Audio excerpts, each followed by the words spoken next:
আমার নাম আব্দুল্লাহ খান, আমি একজন মালয়েশিয়ান প্রবাসী। আমার প্রশ্ন হচ্ছে, আমি জানি রমজান মাসের শেষ 10 দিনে বেজোড় রাতের মধ্যে শবে কদর রাত, কিন্তু সৌদি আরবে একদিন আগে শবে কদর পালিত হয়, আমাদের বাংলাদেশে একদিন পরে শবে কদর পালিত হয়। পৃথিবীতে শবে কদর রাত কি দুইবার আসে বা হয়? ভাইরা আমার, অনেক কমন একটা প্রশ্ন। এই প্রশ্নের উত্তর হলো, আল্লাহ রাব্বুল আলামিন পৃথিবীর যে প্রান্তের মানুষের জন্য যখন বেজোড় রাত হবে তাদের জন্য তখন শবে কদর দিবেন। এটা অস্বাভাবিক নয় যে বাংলাদেশের মানুষ যে রাত শবে কদর করেছে, সৌদি আরবের মানুষ ভিন্ন রাত শবে কদর করেছে। কারণ আমাদের এখানে যখন এখন রাত চলছে, ঠিক এই টাইমে আমেরিকাতে ফকফকা দিনের আলো, ঠিক না ভাই? ঠিক। তাহলে আমাদের যদি এখন শবে কদর হয়, আমেরিকান মানুষদেরকে এখন শবে কদর হওয়ার সুযোগ আছে?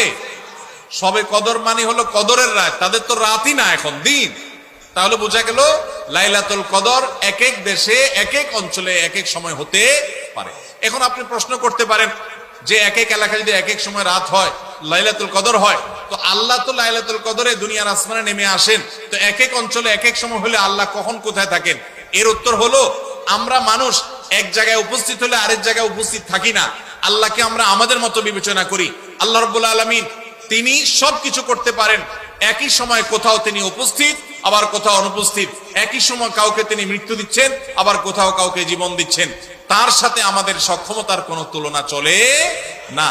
তার জন্য কোনো অসম্ভব বলতে কোনো কিছুই নাই। সূর্য একসাথে বহু জায়গায় তার উপস্থিতি জানান দিতে পারে, কিন্তু আমরা এক জায়গায় গেলে আরেক জায়গায় যাইতে পারি না, বিধায় এখানে পার্থক্য আছে।